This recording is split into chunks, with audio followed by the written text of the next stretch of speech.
അതെ, ഒരു കാര്യം പറയാനുണ്ട്. തിങ്കളാഴ്ച മുതൽ കെ.എസ്.ആർ.ടി.സിയിൽ യാത്ര ചെയ്യാൻ റെഡി ആയിരിക്കുന്ന എല്ലാ സ്ത്രീകളുടെയും പ്രത്യേക ശ്രദ്ധയ്ക്ക്.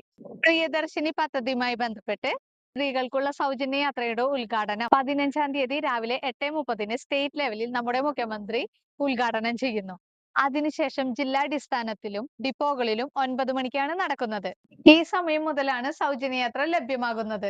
അപ്പോൾ രാവിലെ യാത്ര ചെയ്യുന്നവരുടെ പ്രത്യേക ശ്രദ്ധയ്ക്ക് 9 മണിക്ക് ശേഷം മാത്രമേ ഈ സൗജന്യ യാത്ര ലഭ്യമാകൂ. 7 വിഭാഗം ബസ്സുകളിലാണ് ഈ യാത്രാ സൗജന്യം ഉള്ളത്. 1. സാധാരണ ordinary service. 2. City ordinary bus, limited stop ordinary service. 4. Town to town bus. 5. Fare stage limited stop ordinary. 6. Point to point ordinary service.